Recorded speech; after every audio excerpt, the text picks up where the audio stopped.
Welcome to Teknobi. Hai Teknoheads, hari ini kita kedatangan seorang tamu spesial namanya Vika. Actually, saya yang datang, tim ini datang ke tempatnya Vika nih di sini ya. Kita akan belajar mengenai bagaimana sih caranya membuat startup teknologi yang sukses. Nah, ini kenapa bisa begini? Karena Vika ini baru jalan-jalan balik dari Alibaba. Nah, penasaran kan? Kalau kamu pengen tahu, jangan lupa sebelumnya ya untuk like, subscribe dulu videonya, kemudian komen below ya. Jangan lupa juga untuk follow nih Vika di sini ya. Di sini IG-nya sama follow saya di sini IG-nya. Oke? Nah, kita akan langsung lanjut sesudah yang satu ini.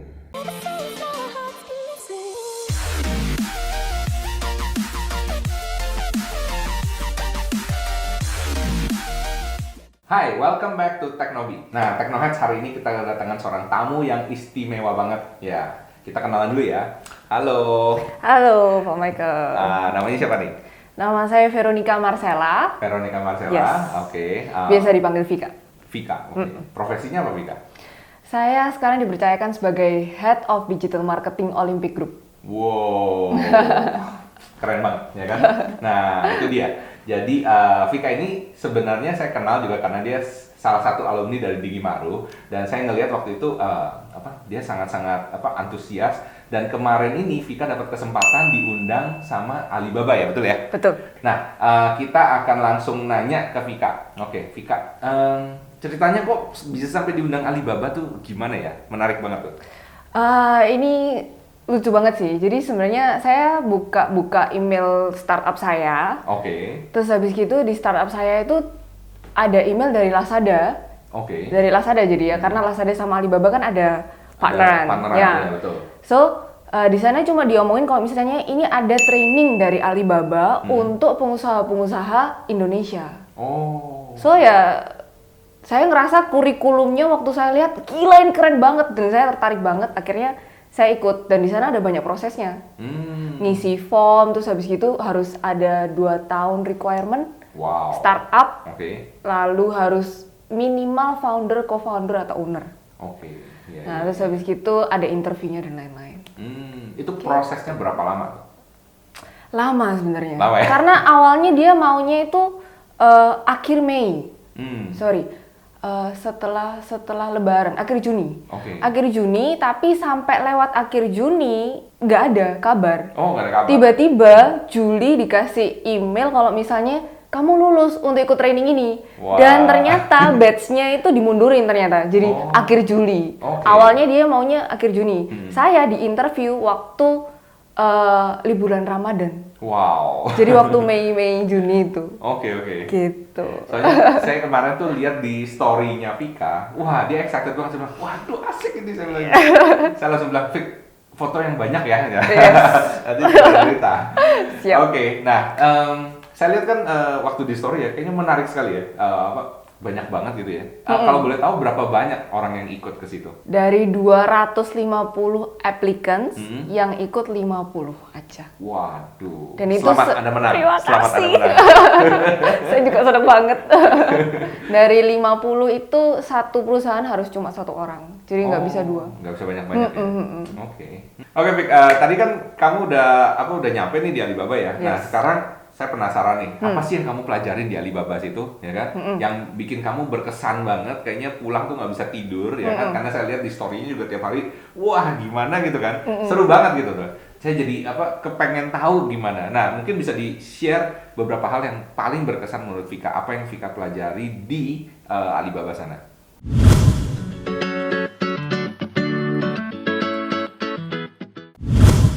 Yang pertama visi, misi, dan value. Visi, misi, dan value. Maksudnya adalah gimana Jack Ma ini melihat dunia masa depan, mimpinya dia dan targetnya dia, ambisinya dia, value-nya dia. Dia ngeliat tuh kayak apa? Kalau mungkin kemarin di-share juga di situ ya. Iya. Apa yang dia lihat di Jack Ma ini? Mungkin visi yang bisa di-share yang terbaru apa mungkin?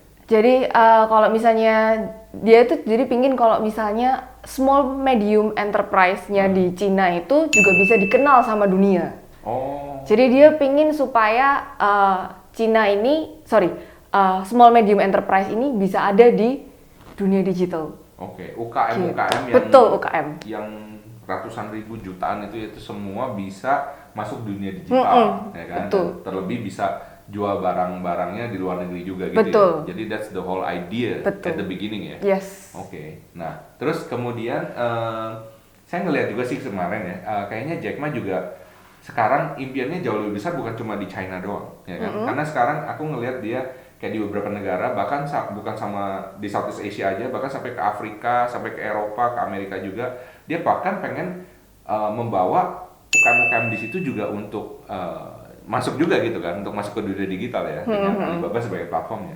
Nah itu menurut saya sangat-sangat menarik sih. Yes, kurang. Nah, kemudian yang kedua apa nih?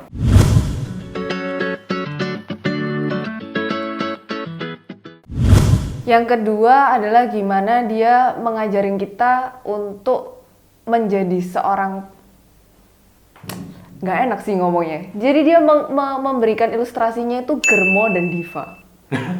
Gimana kita menjadi seorang germo sebagai startup. Oke. Mungkin germo bahasa Indonesianya terlalu nggak enak ya. Kalau bahasa Inggrisnya PIM, ya kan? Yes, pimp. Ya kan? Yes. Kita mau PIM. Pimp. PIM itu basically kalau di Indonesia bahasanya kayak maklar, broker. Betul. Broker, ya. Broker. Emang sih kalau PIM diterjemahin harafiah langsung jadi germo gitu. Iya. Tapi bukan germonya. Iya, betul. Jadi kita ngomong sebagai maklar, sebagai broker ya. Iya, Oke, maklar. apa tuh sebagai broker tuh maksudnya gimana? Jadi dia memberikan ilustrasi, aku kasih ilustrasinya juga. Iya. Jadi ilustrasinya dia ngomongnya diva dan mamasan. Oh, diva yang mamasan. Mamasan. Kalau misalnya kamu menjadi diva yang sukses, besar, tapi kayaknya kamu hanya bisa bertahan selama 10 tahun. Jika kamu menjadi diva. Tapi jika kamu menjadi mamasan, seorang broker, justru kamu punya diva-diva dan itu akan terus regeneration. Jadi misalnya udah diva ini sudah expired, kamu masih punya diva-diva yang lain. Jadi ceritanya itu seperti itu. Diva dan mamasan ini. Jadi kayak kamu punya semacam apa ya? Kayak talent company ya. Jadi kamu punya artis kan ya, artis Betul. yang ini. Betul. Artis kan ya kayak sekarang misalnya Elvis Presley udah nggak ada orangnya ya kan. Betul. Michael Jackson udah nggak ada, ya kan. Mariah Carey udah nggak ada gitu kan ya. Maksudnya udah nggak ngetop sekarang. Tapi betul. kalau misalnya kamu jadi agentnya Mariah Carey atau kamu jadi recording company-nya itu kan selalu ada artis baru gitu ya. Oh oke. So that's the idea behind it. Oke. Menurut saya cukup interesting. Oke. Kemudian hal apa lagi yang menurut kamu berkesan? Bentar. Yang tadi itu implementasinya ke kita gimana jadi? Nah ini super interesting karena begitu saya diceritain kayak gitu, saya langsung mikir kan, gila, Olimpik ini diva. Benar nggak? Iya. Olimpik ini diva, gimana dong? Gitu. Terus habis itu ternyata kan di sana banyak perkumpulan Hipindo, retailers juga, offline retailers. Dia juga mengajukan pertanyaan ke profesornya ini. Gimana kalau misalnya kita sudah menjadi diva yang besar dan raksasa gitu? Apakah kita bisa menjadi broker? Bisa menjadi mamasan? Jawabannya dia singkat, jelas, padat. Nggak bisa. Nggak bisa? Dua hal. Waduh. Yang pertama karena pride. Kamu sudah pernah menjadi diva. Tiba-tiba kamu menjadi seorang makelar, kamu mempromosikan diva-diva yang lain. Pasti punya pride dong. Iya. Pride tersendiri. Betul. Yang kedua, kalau misalnya orang sudah tahu kamu pernah punya pengalaman diva yang luar biasa, orang-orang akan mencari kamu. Bukan mencari diva-diva yang lain. Karena udah terkenal nih, kita udah diva yang luar biasa gitu. Lah, solusinya gimana jadi? Saya tertampar sih. Jangan nangis. Solusinya itu menjadi PR saya, Mas Ian, Pak. Bagaimana gitu. Tapi interestingly waktu di sana kita juga dibawa ke salah satu perusahaan yang dia sangat besar banget di offline. Fashion, jadi dia fokus di fashion, dia besar di offline, sudah punya banyak gelar-gelar yang fully owned sama yang dia titip-titip barang. Tapi dia dengan masuk ke platformnya Alibaba, transisi ke online, lalu besar banget di online, sekarang dia menjadi O2O, offline to online, online to offline juga. Nah, it's not impossible juga. Gitu. Jadi masih ada kemungkinan bisa ya? Menjadi the best diva lah, tapi harus mengikuti perkembangan zaman terus. Kalau saya sendiri sih dari dulu senengnya udah bikin platform memang. Makanya kayak Digimaru pun, kayak Teknobi, kayak itu. Saya selalu berusaha kalau bisa tuh nggak saya melulu di depan gitu kan. Tapi memang supaya untuk di awal kan nggak mungkin dong ya kan. Nah di awal itu memang harus selalu ada muka yang di depan kalau menurut saya sih, ya kan. Strategi itu menarik menurut saya. Memang kalau kita lihat tadi sebagai seorang mamasan, sebagai seorang diva, ya kan? Ya mamasan ini biasanya dulunya juga diva, rata-rata, ya kan? Kalau kita lihat recording artis juga kayak gitu. Kayak misalnya kita ngomong Eminem, tahu Eminem? Nah, Eminem itu dulu diorbitkan oleh Dr. Dre. Oke. Dr. Dre itu dulu juga udah ngetop. Dr. Dre ketemu Eminem, dia orbitkan Eminem. Eminem kemudian mengorbitkan 50 Cent. Ya kan, 50 Cent terus mengorbitkan siapa lagi gitu. Jadi biasa kalau di dunia artis tuh kayak gitu.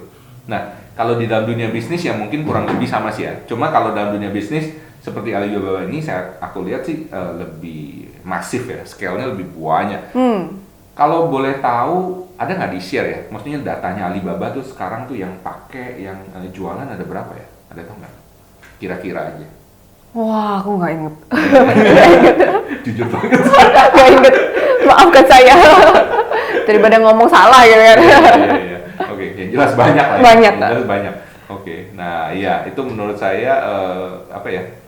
Salah satu keunggulannya Alibaba ini ya bisa jadi platform buat semua orang. Oke. Nah, hal yang berkesan selanjutnya apa nih?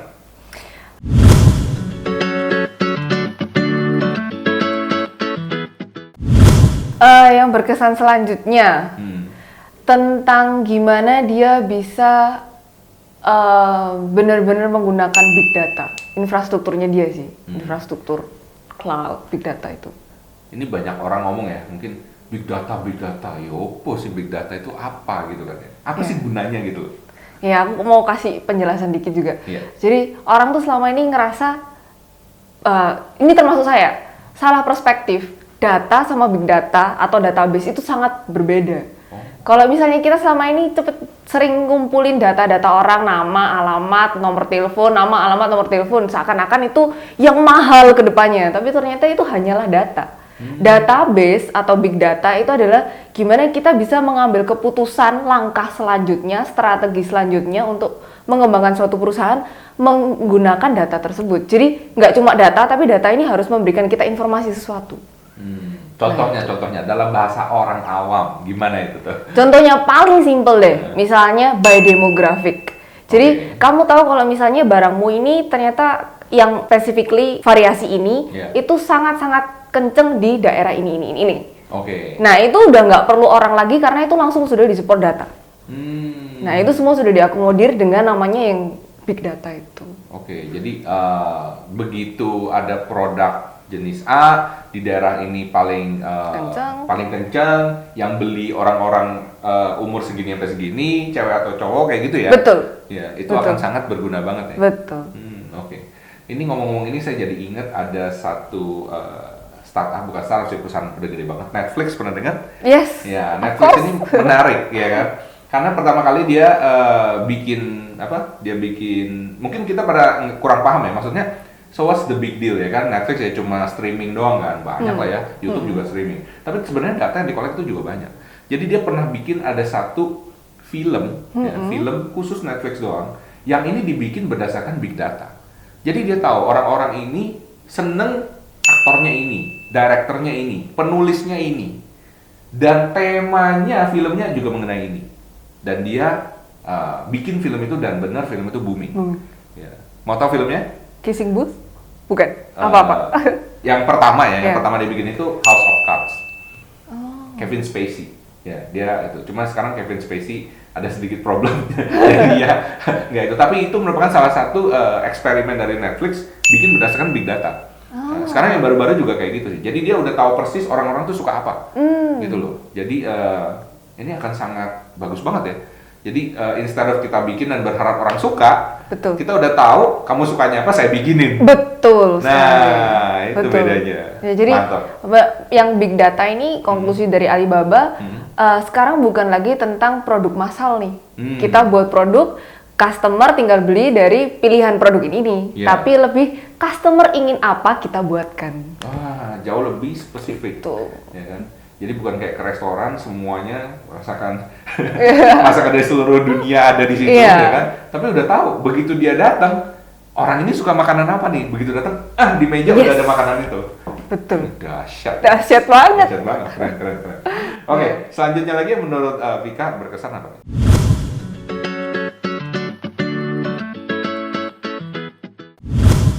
tentang social impact. Jadi value-nya dia. Dia selalu menempatkan customer first dan juga dia mau empowering, nggak cuma Alibaba yang luar biasa, maksudnya Alibaba yang menjadi nomor satu, tapi orang-orang di desa-desa itu juga bisa merasakan tentang kemajuan teknologi. Betul. Kemarin saya lihat di story kamu juga ada pergi ke satu desa ya. Betul. Menarik banget nih. Tadi kan ada social impact-nya, ya kan, untuk membantu desa-desa supaya melek teknologi gitu ya, Betul. supaya nggak gaptek lagi gitu. Yang aku gaptek, oke. Nah, bisa diceritain sedikit desanya tuh kayak gimana gitu? Jadi sebelumnya ini namanya Panyu Village.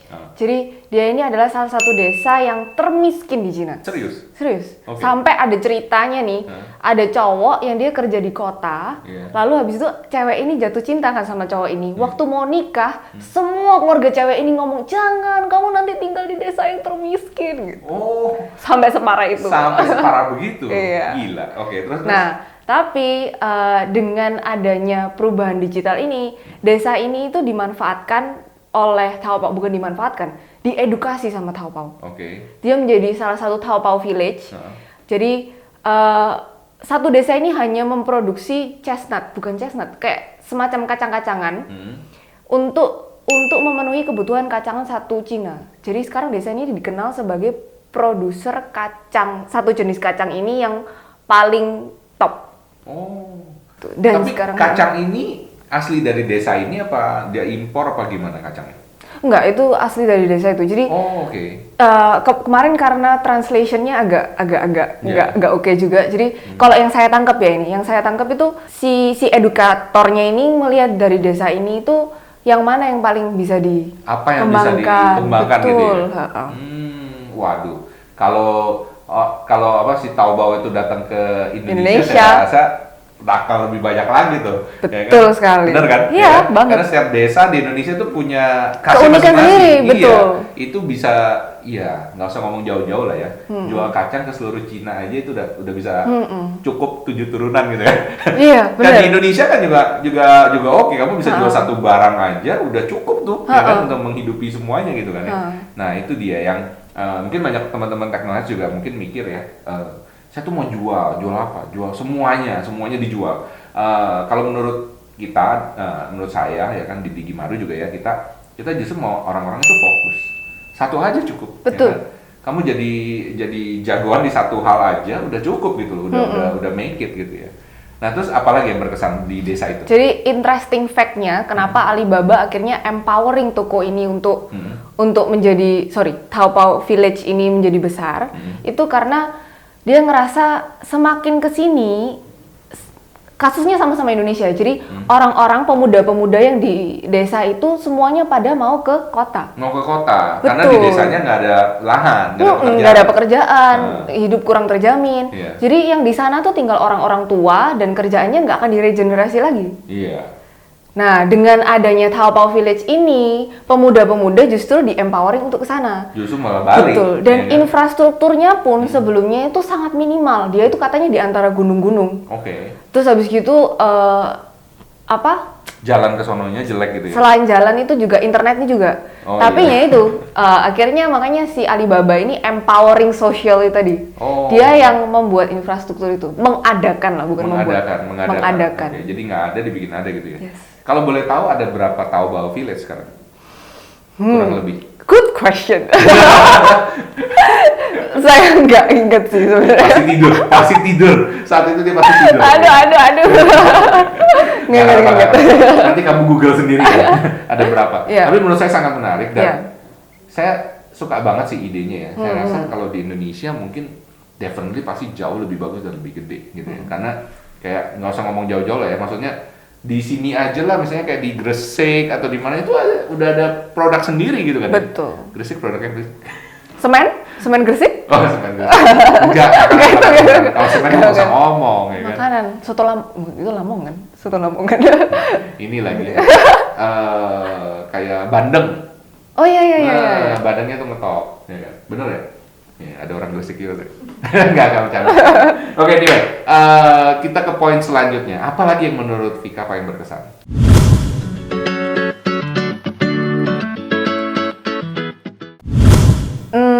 Ini yang paling impactful buat aku. Jadi culture budaya organisasinya Alibaba. Culture Ya, budaya organisasi dari Alibabanya sendiri. Oke, kayak apa tuh? Jadi dia benar-benar intinya itu adalah dia mau supaya semua orang yang bekerja di Alibaba itu mempunyai arahan, tujuan, dan value yang sama. Jadi meskipun nggak ada leader atau leadernya itu akan dirotasi terus, sistem itu sudah jalan, budaya itu sudah ada, dan semuanya itu nggak nunggu diperintah baru jalan. Bahkan justru dia mengempowering supaya justru ide-ide ini comes up dari bawah ke atas.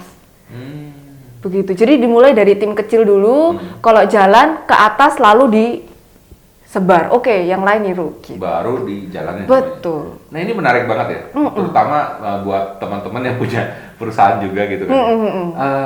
Itu gimana caranya? Caranya, pertamanya kita dikasih argumentasi dulu. Waktu itu. Jadi contohnya gini.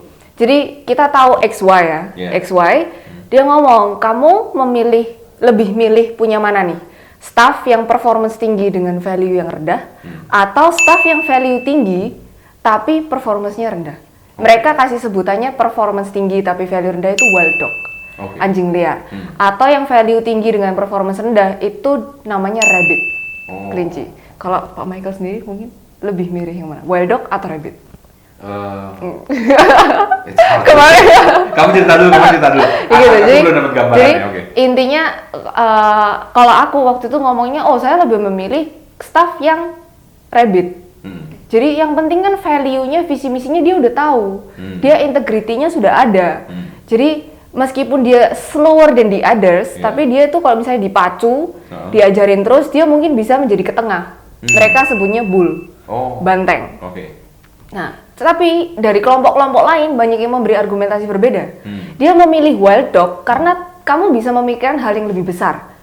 Meskipun wild dog ini punya value yang rendah, mungkin kejujurannya perlu dipertanyakan karena terlalu pintar dan lain-lain. Kalau misalnya dia sudah melenceng sedikit, bisa dicambuk untuk diarahkan balik.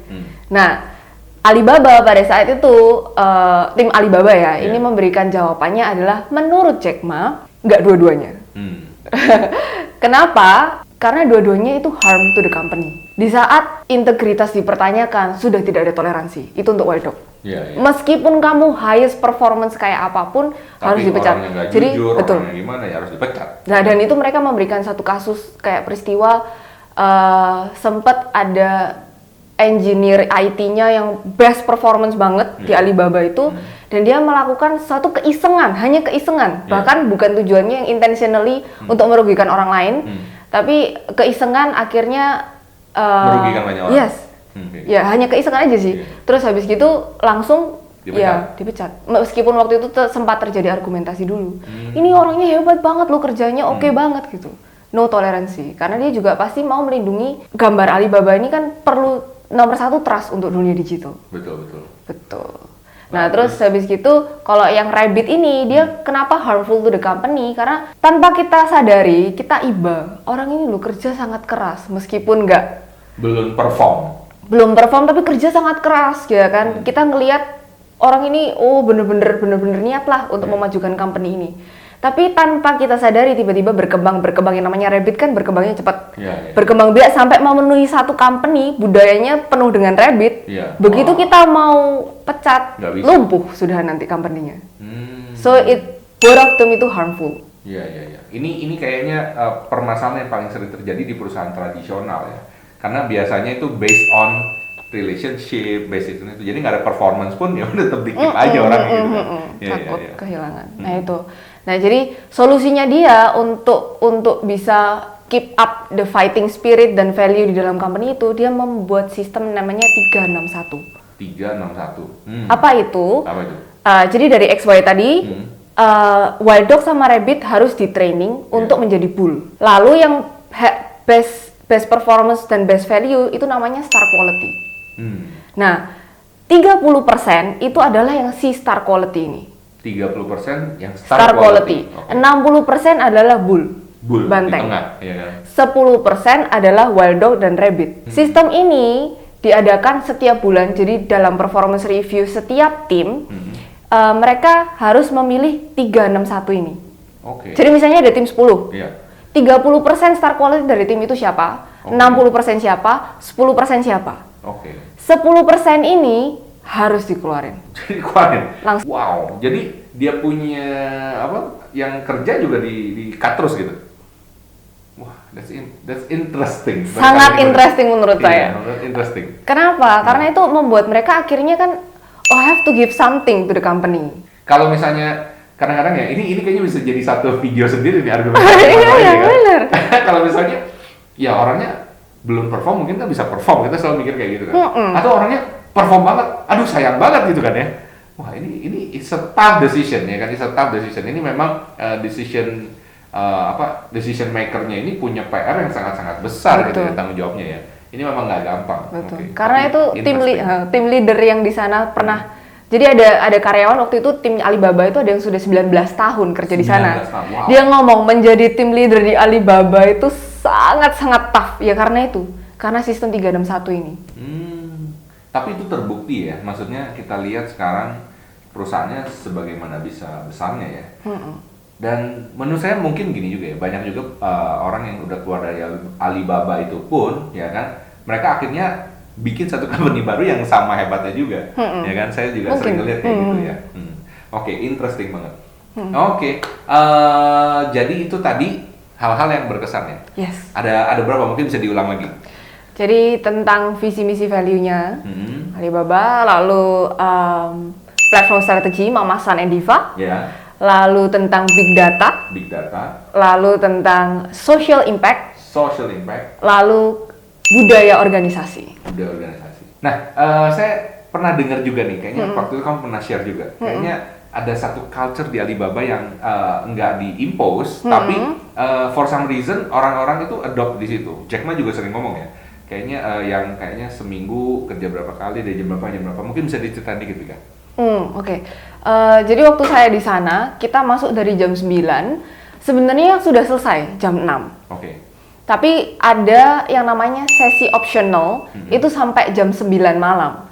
Nah, di setiap hari juga, itu mereka mengadakan yang namanya feedback. Hari ini kamu dapat apa? Dan Setiap hari? Betul. Dan itu dijadikan bahan argumentasi. Sesama training itu. Dan untuk yang datang paling pagi, lalu yang paling rajin, kalau misalnya kamu aktif bertanya dan memberikan saran, lalu feedbackmu itu mendapatkan likes yang paling banyak, itu mereka mendapatkan reward. Rewardnya ini sangat simple, stiker. Bahkan kita nggak tahu at the end of the day, stiker paling banyak itu dapat apa. Tapi itu kayak setiap pembicara yang masuk selalu ngomong, kalian harus berusaha mendapatkan stiker karena hadiahnya lumayan. Di situ kita semakin kayak, oh aku mau dapet stiker. Jadi aktif bertanya, aktif ngasih feedback. Bahkan saya ngikutin semua optional sesi sampai jam 9 pagi, dari 9 pagi sampai 9 malam. Dia ngukurnya dari mana? Maksudnya itu pakai apps gitu? Apps. Pakai DingTalk tadi itu. DingTalk. Yes. Tulisnya di mana? DING. DINGTALK. Oke. Itu bisa kita download sendiri? Bisa. Oke, interesting. Jadi bisa bikin grup, kemudian di dalam situ misalnya kamu share, coba ceritain sedikit itu jadi gitu, aplikasinya. Jadi kan kita ada grup training ini, si Alibaba timnya akan memberikan satu survei. Nah, di survei ini kamu bisa memberikan kayak gimana ya ngomongnya? Ada pilihan-pilihannya. Pertanyaan, terus kita milih, ada yang kayak ABC choices, ada yang juga open question. Ditanya, jadi hari ini kamu dapat apa aja? Misalnya kayak kemarin ke By New Village, ke Taobao Village itu apa yang berkesan gitu. Terus misalnya yang kayak Wild Dog sama Rabbit tadi, dia juga buka open question. Jadi kamu milih staff yang mana nih? Mending Wild Dog atau Rabbit? Itu di sana. Nah, kalau misalnya dilihat likes-nya itu makin banyak, terus habis gitu membuat argumentasi dari satu feedback orang ini, itu yang dinilai oke. Kamu dapat stiker gitu. Stikernya virtual? Enggak, benar-benar stiker. Stiker. Benar-benar stiker. Stiker virtual. Iya. Jadi kita kepingin banget gitu dengan reward itu. Keren. Nah, ini memang salah satu yang menurut saya ya, kesuksesan suatu company itu memang bergantung dari cara mereka juga untuk entice itu seperti gituan ya. Ini memang nggak gampang sih, ya kan? Cuman memang perlu apa ya? Perlu sacrifice untuk mengimplementasikannya. Betul. Betul. Oke, satu kata terakhir buat teman-teman Technoheads yang baru mau mulai startup. Satu kata-kata terakhir untuk yang mau mulai startup. I think collaboration is the start of the great things. Collaboration is the start of the great things. Maksudnya apa? Maksudnya kalau misalnya seperti Alibaba sih.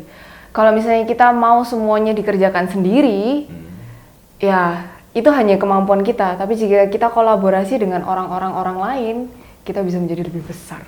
Wih, mantap. Oke, terima kasih Vika atas waktunya. Yes. Thank you banget udah sharing kepada Technoheads juga di Technobi ya. Obviously, jangan lupa ya untuk di follow sini dan juga dari mana company-nya tadi? Olympic Group. Olympic Furniture Group ya. Yes. Itu ada IG-nya juga? Ada. Olympic Furniture Group. Oke, nah silahkan ya mampir ke situ. Nanti kalau mau beli furniture langsung aja hubungi Vika. Oke, jangan lupa tolong di like, komen below ya. Kalau kamu ada pertanyaan-pertanyaan atau mungkin impian kamu kalau mau ngerjain startup atau pengen bikin atau argumentasi tadi ya kan mengenai apa yang ngomongin Vika itu, silakan share di komen below ya kan. Dan kita akan ketemu Anda dengan topik-topik yang lebih menarik lagi di Technobi. Salam sukses spektakuler.